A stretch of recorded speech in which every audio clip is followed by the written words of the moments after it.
Here with WRAL Sports Executive Producer Pat Welter, Mark Bergin. It's double duty, WRAL Triangle 2 and the WRAL Daily Download. Pat, football season is days away, and the three Triangle teams, UNC, Duke, NC State, a ton of storylines. So I thought, what better way to preview the season than to do a draft of the top storylines in advance of the 2025 season? Hey man, I'm getting ready for my fantasy football draft with my college buddies. I'm making rankings. I got spreadsheets. Why not apply the same logic to college football? I'm all in. Absolutely. You're the guest of honor, Pat. So I'm going to give you the very first pick of the three Triangle teams. I'd imagine the conversation starts with Bill Belichick, but the first pick is yours, the top storyline going in to the 2025 season. Yeah, I think this is an example of an obvious first pick. How it plays out is the question, right? Will it work with Bill Belichick? Will he win football games? He's won the offseason. We've seen that. Like, they are the number one storyline in all of college football. You know, Ohio State, we don't know who their quarterback is, the defending champ. Alabama, Nick Saban's 2 years removed. How are they going to bounce back? Texas, Arch Manning. Small potatoes compared to one of, if not the greatest NFL coaches of all time, coming to Chapel Hill, trying to prove that not only can he still coach, because there were some question marks about him at the end with Patriots, but can he coach in college? It's one of the biggest storylines in the sport, and certainly our biggest storyline here in the Triangle. So when you were in Charlotte for the ACC kickoff event, how much more attention did Bill Belichick get while he was there compared to some of the other coaches and players that were at the event? It was entirely different. Now, this is my fourth year covering this event, so it's not like I've been doing it, for decades. But my understanding, he's one of, if not the only coaches to not do Radio Row, which was partly because of the circus that would ensue if he did, and probably all these podcasts and radio hosts around the country trying to trap him into going viral. So, in a way, I can't really blame the PR staff. But yeah, man, it was wholly different. Like, there was more security. There were so many one-on-one requests locally that we got a private invitation-only media session with Bill Belichick about like 9 a.m. before the day had really even started. And then it kind of just became, he took over, right? Like, you're supposed to be in the room for Dave Doeren's big podium moment, and everyone's just getting in line in the room next door for what's called the breakout room, which is like a secondary interview where you can ask even more questions, and there was every camera available there. And not everyone there is covering Bill Belichick. They're covering Clemson, they're covering Florida State, et cetera, et cetera. And anyone and everyone just had to be there to get the footage to see what was said. Yeah, and the stakes are huge. I mean, it's UNC's commitment to go all in, to keep up with the Joneses, not just in the ACC, but I think keeping up with the SEC, the top dogs in the Big Ten as well. And I think we're going to look back on this of a few things. For this current season, UNC hasn't won a conference title since 1980. Can he help guide the Tar Heels back there maybe this season, maybe future seasons? We'll get into that in a second. Or, I mean, we can't be remiss of the fact of that CBS This Morning interview with his 24-year-old girlfriend, Jordon Hudson, and was that the start of when things started to go awry with this? How this plays out, we're going to look back on this of, was that a sign of things to come, or is that just something that just so happened in the offseason? We're laughing about it months later if UNC has on-field success. Those are the stakes there. No, I mean, and I feel like we could go down this draft right now and just like select Bill Belichick storyline A, B, C, and D. I mean, I guess I'll give you an opportunity to make your second pick before I just start blowing all the way through them. No, I think one other thing you have to say about Belichick, UNC's paying him an average of $10 million per year through 2029. How many seasons he coaches at UNC? So, he's here for the time being, but keep in mind, his buyout, if he chooses to leave UNC, only $1 million at this point. It was $10 million before June 1. So it's just things to keep an eye on as this season plays out. But, on field too, UNC, TCU, that Labor Day night at Keenan Memorial. It's going to be huge, primetime game too, and that's going to be your first litmus test. In those first four games, to me, those are huge because you go into those four games and then what is UNC's record going into week 5 against Clemson, where traditionally Clemson's been one of the top dogs in the conference year in and year out if you look at, say, the last 10, 20 years in the ACC. I think the question I keep asking myself more and more is, how long is he going to stick around? To some of your points there about the buyout and whatnot.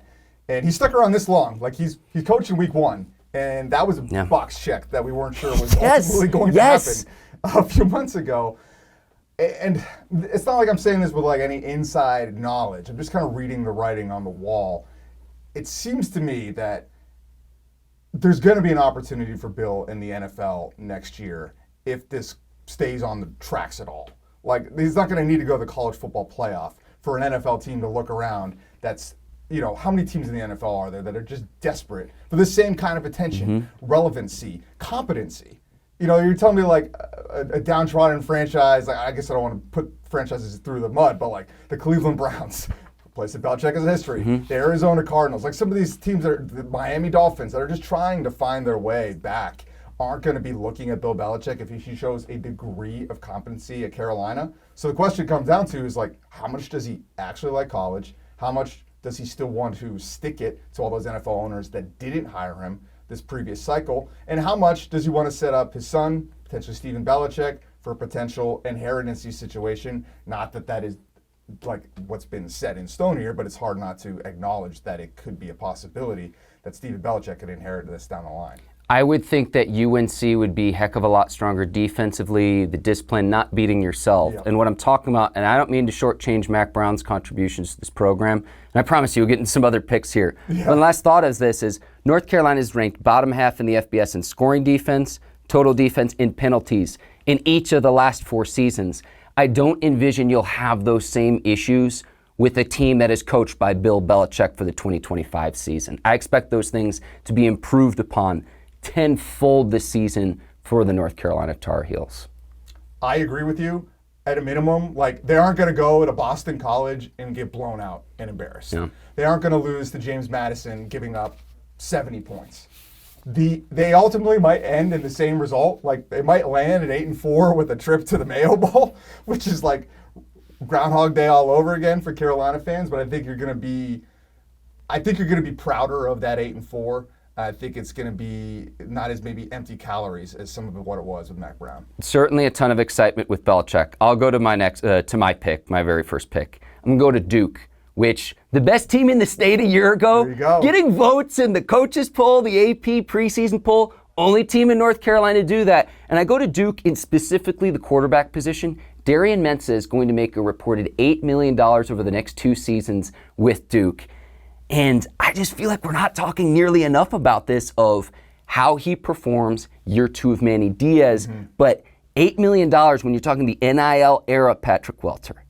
We're talking about among the highest paid players in the NIL era. Duke has one in the quarterback Darian Mensah and how he's able to translate that to on-field success. Don't forget, too, he's playing his former team on September the 13th when Duke takes on Tulane as well. So I'm keeping an eye on this just because I see that $8 million.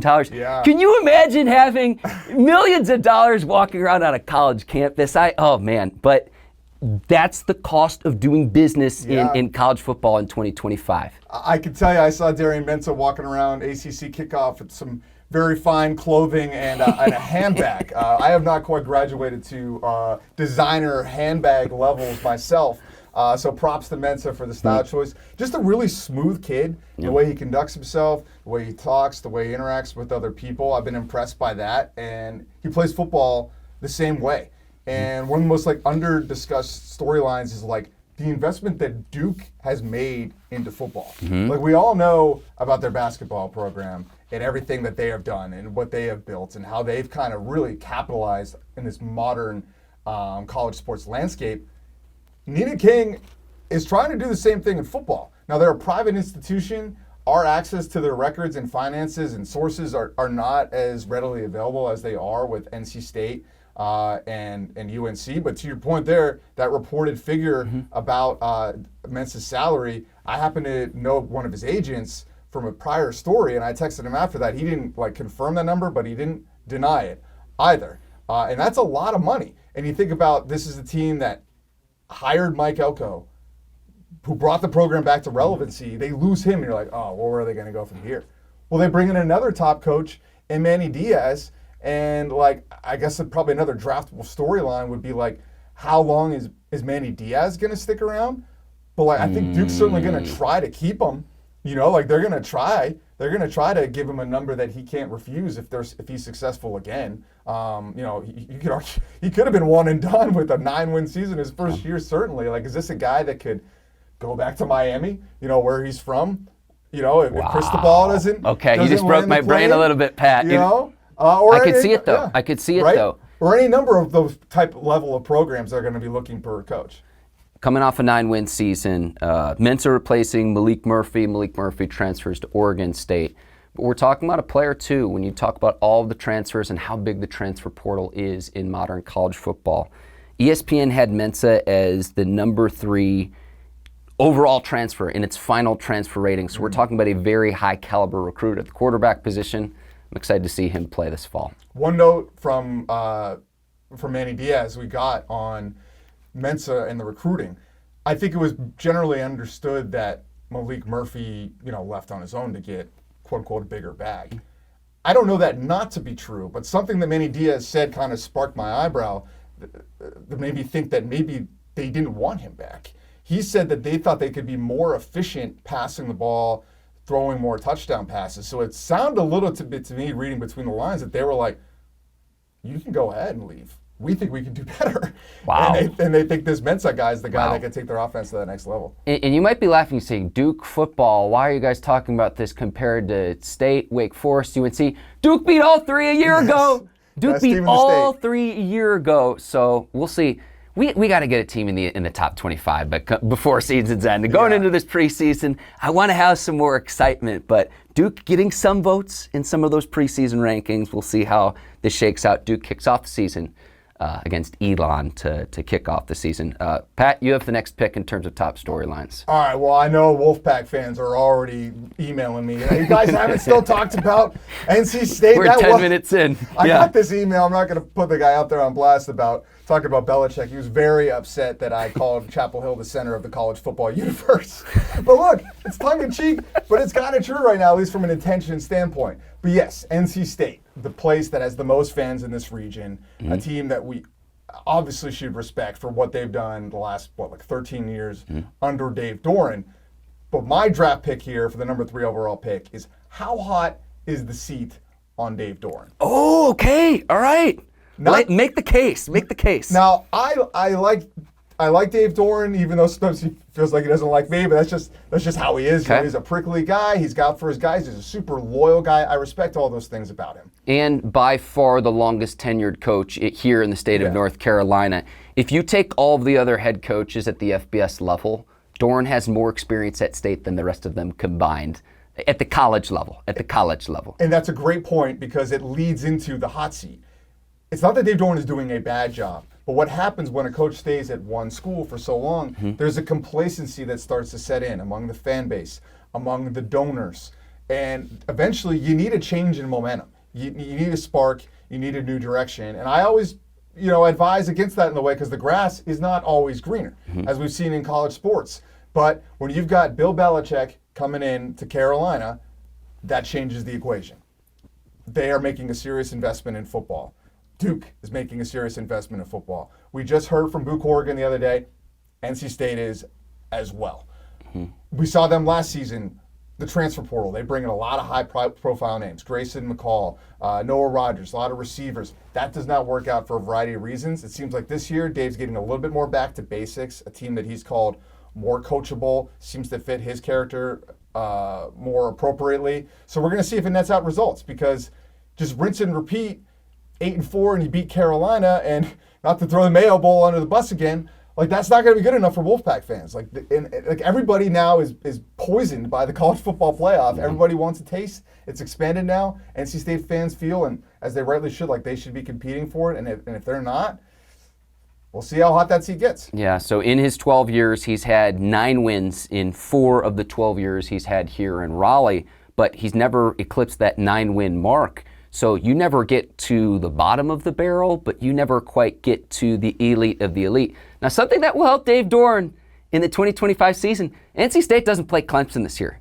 So you get to bypass Clemson, at least during the regular season. That helps a lot. And I know Wolfpack fans will say, well, you only have to go back to 2023 and 2021. Dave Doeren is 2-9 against Clemson as the head coach of the NC State Wolfpack. Now, Doeren, you mentioned his contract situation. under contract through 2029. At the time of this recording, his buyout would be about $15.5 million. That goes down as time goes on. But you're kind of just stuck in this middle ground where he's not bad enough to justify a firing. I don't think it's that bad. But it's also, how many times can you get 8 wins, 9 wins, and then say, again, you mentioned the college football playoff and the expansion. Just getting in on that conversation, being, say, the 12th team would be huge for this program. And again, you look at what UNC is doing, down the street with Belichick. There's a lot of excitement with that. So it's not to say he hasn't been successful, but it's leaving you wanting more in his 12 years so far. But look, he's got a quarterback coming back with C.J. Bailey, who we'll talk about. But that actually dovetails perfectly with my next pick, Pat. Okay. And that is your 4-game winning streak against UNC. So that's one thing that Dave Doeren's been able to hang his hat on. He's 8-4 against the Tar Heels during his tenure. But the 4-game winning streak, if that's extended again, especially now that they have Belichick, that final game of the regular season, even if the teams have seasons that, go off the rails, that game will still matter to the people here in this state, especially the investment that UNC made with Belichick. So that's huge considering NC State. Dave Doeren's had the Tar Heels number for several years now. When you look about what got Mac Brown fired was like, he didn't beat his rivals, other than Duke, didn't beat NC State, which everyone in the trial knows is actually the more important football rivalry. And then he also would have inexcusable no-shows. You can't have both, was kind of my argument with Mac Brown. You can have maybe one or the other, but you can't have both. Now, what Dave Doeren has had, to your point, is he's beaten his rivals, and that'll keep you around for a long time because NC State fans, at the end of the season, it helps with that placement of that game. Right after Thanksgiving, everybody's watching that game versus Carolina, and no matter how the season goes, even as bad as last season was, to go in there into Chapel Hill and to beat Carolina the way they did makes you feel pretty good. So it goes a long way, but I know Doeren has tapped into that rivalry better than anybody in the triangle. Mac Brown never really seemed to get it. Carolina, for whatever reason, downplays the rivalry with NC State, almost we're too good for it. We're above it. Not in recent history. But the results don't say so. But Dave Doeren, what do you call it? There was that quote where he called those. This is a podcast, but I can't swear, so I just bleeped out myself. But you know what I mean? That kind of stuff maybe doesn't resonate with it resonates poorly on social media. It resonates great with the players in the locker room. Google it if you don't know what we're talking about. Google it if you don't know what we're talking about. And here's the thing. ECU's sitting here and saying, wait a second. We just beat State in the Military Bowl, and we get a rematch of that game, opening week of the season, Carter Finley Stadium. Oh, I can't wait for that. That's beautiful poetry and irony, Shakespearean, right? Where Carolina's too good for the State rivalry, but State's too good for the ECU rivalry, and they lost there. But I know Doeren's not going to overlook that one now. We'll see. Is it my pick? I think it's your pick. You're up, Pat. Well, this is where we are. We've each had 2 picks each so far. So it's pick number 5 or 4. Who's counting? Who's counting? Either way, this is the steal of the draft. Am I blowing out this mic? I don't know. It's our first podcast. Worth it. Jordon Hudson. We've barely mentioned her. How much of a factor is she going to play in the season? How visible is she going to be? I mean, we talk about Bill Belichick being the center of the college football universe. It was really Jordon Hudson was the center of the college football universe. And that all peaked, and we may be exhausted and bit off more than we could chew with it after that CBS interview debacle. She has not really been seen from or heard from much since. Now, I can say, I didn't tweet this out at the risk of going...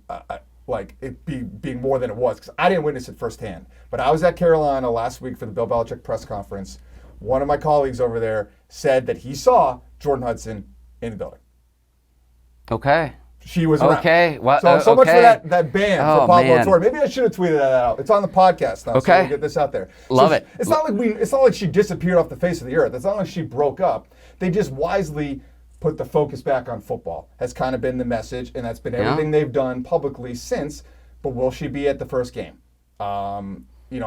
Is she gonna make hay again? Is she gonna make headlines again in some way, fashion? Certainly, I think she'll be there. I think she'll be there. In what capacity? We'll see. Sidelines, box, what have you. Again, I go back to what I said off the top. If the season goes south for the Tar Heels, I think that CBS This Morning interview was maybe the moment you look back to where things went awry, or if it's something that you look back on, it was like, oh, wasn't that hilarious when that happened? That's huge. That's huge. So we'll see how all of that unfolds. That wasn't even on my board, so that is a good pick, Pat Welter. Right? It's part of your fantasy draft. Like, you gotta have your rankings, and then it's like there's always like, oh wait, there's tiers of rankings, and that Jordon Hudson was a tier of her own. And it's not to say that, like, I guess I would just say this, like what we saw out of the Jordon Hudson saga the first few months raised the alarms of like, how into this is Bill Belichick really? You know what I mean? Like, is he just having fun? Is he just like setting up his kids for success, setting up his girlfriend for success, and he's just kind of like coaching football, but he's not like, he's on a retirement tour? I think he wanted to coach because I look at all of the media he did in this gap year, if you will, not coaching the Patriots anymore. How many different shows and podcasts and programs he was on? No, and I agree with you now. Ultimately, like what we've seen the last few months, and this is the power of good PR, is at least now I'm back in. Like, I think he is in. I think he is locked in. Some of the cracks that were showing initially with Carolina seem to be buttoned up. They've brought in a ton of players. They seem to be doing things the best that they can. Ultimately, how good Carolina is doesn't really have anything to do with Jordon Hudson. It has to do with how talented they are. They've brought in 70 new players, and as good of a coach as Bill Belichick can be, ultimately college football is about your talent level. Like Nick Saban, Kirby Smart, great coaches. Those teams have the best players. That's what it takes to win. So how you can say all you want about Bill Belichick this, Bill Belichick that, situational football, Jordon Hudson, it's about your players. I'm not sure Carolina really is talented enough to go better than around 8-4. This is perfect for my next pick, There Pat you go. Welter. Segue, professionals. Quarterback battle. Gio Lopez, Max Johnson. The battle of the lefties. Let's go. It's a lefty right here. All right. Here's how I read this. Gio Lopez was the one who was at the ACC kickoff event. So to me, he would get first crack at it. Max Johnson working his way back from that femur injury he had in the opener a year ago. Has a lot of experience at both previous stops, LSU and Texas A&M. But Lopez, another transfer that we're talking about, I think he's going to get the first crack at it when we see the Tar Heels trot out onto the field. And it's like, how we expect North Carolina to perform this year. I don't think we've talked nearly enough about the players on the field and who your starting quarterback is. I'd imagine it's going to be Gio Lopez. Time will tell between now and kickoff on Labor Day. It's a similar storyline to where, like, last year I wrote a column that was like, Carolina needs Jacoby Criswell to be its starting quarterback. And that wasn't to say that, like, Jacoby Criswell was, like, this savior. It was just, like, as things were constituted after the spring, pretty clear to me and most other people like on the Carolina beat that Max Johnson nor Connor Harrell were it. Like, after having seen Drake May for a couple yew you go to that at practice. Howell as well before Drake May. So you had a nice several year stretch of strong, I don't know, elite level, but very strong NFL quarterback level. play. Yes. And so to see that was a stark contrast, and I think everybody knew it or was talking around it. So when Jacoby Criswell came in, it's like, well, clearly the staff probably knows it too, and they need to make this work.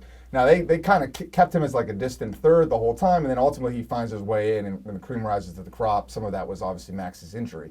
But just seeing Max in that first game, yes, he's played at LSU. Yes, he's played at Texas A&M. He's super experienced. Mac Brown seemed to really like him. Bill Belichick seems to really like him. He's the son of an NFL quarterback. All of these things can be true. But prior to his injury, I don't think he really had the measurable physical skills to really be anything more than a game manager in the NFL. I mean, he's famously the son of the ultimate game manager and Brad Johnson. Nothing to take away from a Super Bowl winner. But I just don't think he's the solution. He's coming back from a horrific injury. So I think whether Gio Lopez is the guy or not, they need him to be the guy. You will learn this about me, Pat Welter, and there's one thing I abide by, and it's follow the money.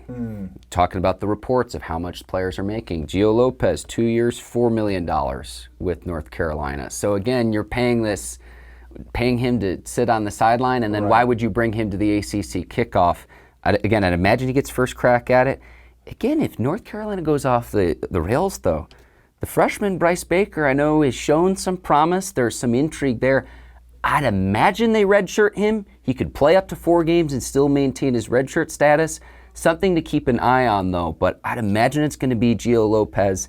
If not, I would say Max Johnson and Baker would be third in line. But that's just my guess. I am not boots on the ground, but that's looking at this from afar, how I'm reading the tea leaves with the quarterback position. Again, the most important position in all of football. Well, and like it's important to note that like Gio came in after the spring, and any Tar Heel fan obviously already knows that. But that is significant. You got a guy coming in on a team full of all new players, and then your most important new player wasn't even here in the spring with the new coach that's coaching college football for the first time. That's a lot of things. What could go wrong? Yeah, what could go wrong? And oh, by the way, he's only played in what conference is South Alabama in? Not exactly. We're going to get IT on that. Not exactly the biggest conference in college football. But I mean, looking at some of his clips, I like what I see. I talked to him a little bit at ACC kickoff. I was like, dude, you just seem like a gamer. And he was like, yeah, I think I like that assessment. He's like, I don't know if he's an NFL caliber quarterback, but he's very much the kind of quarterback that seems to win in college, just from what I've looked at. And clearly that South Alabama proved it to be true. We'll see if it translates to the ACC. Let's go rapid fire. Let's go 2 more picks each or 1 more pick each. But you're up next, Pat. Well, I would say C.J. Bailey. I'll save that one. Okay. I'm going to go back to NC State, though. The defense. Like, if NC State's going to win, C.J. Bailey's got to be good. And I think he will be good. But if NC State's going to really get back to form, it starts defensively. They were not a Dave Doeren football team last year. Anybody on that team would tell you that. There was big injuries. Dave Doeren talked about kind of a coachability issue. I think, the NIL seemed to maybe kind of blister that locker room a little bit last year. And it's, from all accounts, this team is much more together, much more coachable, much more in Dave's DNA, which I already covered earlier. And I think if NC State's going to get back to form, it starts on that side of the ball. You got a new defensive coordinator. Tony Gibson's gone. Now the head coach at Marshall. So you've got DJ Elliott, Charlton Warren as well taking over there.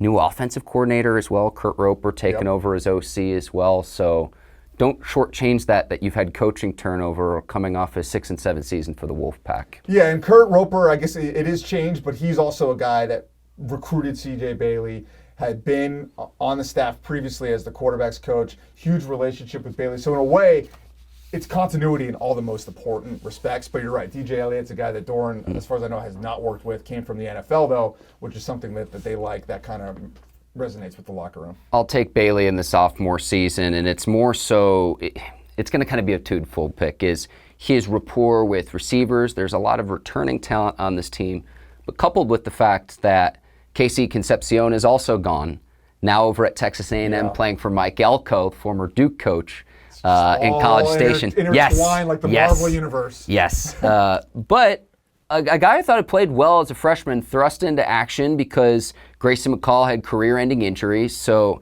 Bailey's development, it's only the 3rd true freshman to start in program history.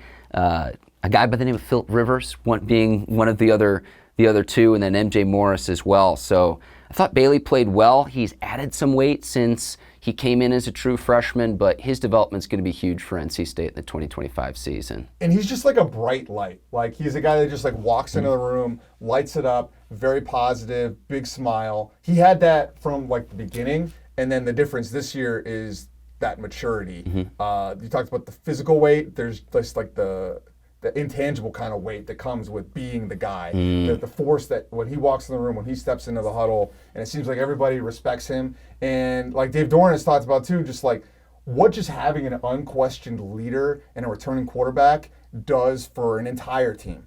And he hasn't had that. It's been transfers the last couple of years, and neither of them has worked out. From Grayson McCall to Brennan Armstrong, and it's just derailed the entire season. So for them to come in with a guy that is the guy that I think does have NFL potential is absolutely huge for NC State. And, they are going to actually get in the college football playoff conversation. The defense gets them back to a baseline, and then C.J. Bailey can take them over the top. Okay. And he's got some pass catchers. Justin Jolie at the tight end position. Yeah, no Rodgers. So Hollywood Smothers back as a running back. So they do have some offensive talent. Pat, you've got one more pick, and I'll give you my last pick, and we'll wrap up here. Okay. My last pick is whatever the crazy thing that's going to happen this season that we can't possibly imagine is, I want that. Chaos. Pat Welter, agent of chaos. Was it J.J. Jones planting the flag or stealing the flag that NC State planted on his own field, leading to a giant fight.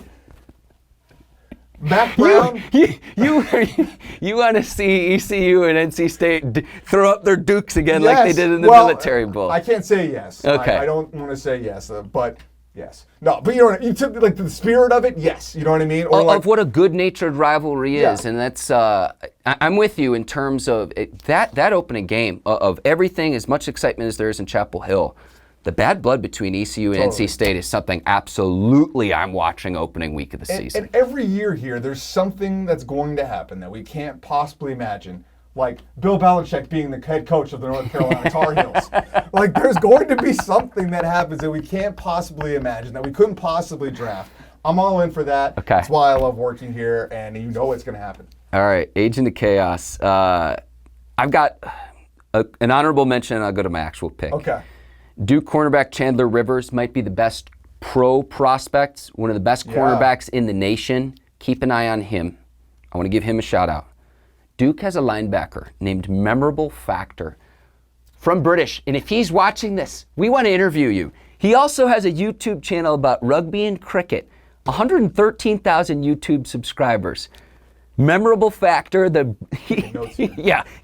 He's a British linebacker on Duke. Comes from a rugby background and a rowing background. Apparently has won national medals doing this, and he just so happens to play linebacker for the Duke Blue Devils. I'm blowing your mind right now. I love this. I did not know about this. And my first question is, as you list all these like random like third-tier sports like rugby and what was the other one? Cricket? Well, his YouTube channel is about rugby and cricket. This is analysis. A Bill Belichick guy.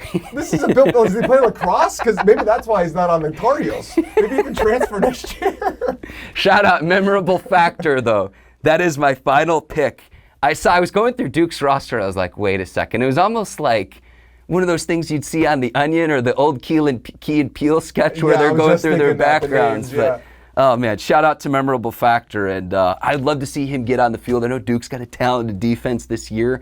But I was going through the roster, I'm like, wait a second. I had like, let me double check all of this. I got to start working on my puns now for the highlights. Memorable Factor. He's the one and only Pat Welter, I'm Mark Bergin. We appreciate you watching here on the WRAL Daily Download and WRAL Triangle and 2. We'll have plenty of analysis all season long. Football is almost here. Pat, thank you so much for your time today. Let's draft. Here we go. Fantasy football is back, and so is college. So long, everybody. Sweet. Yeah, that was great. I remembered to order it after our first topic because I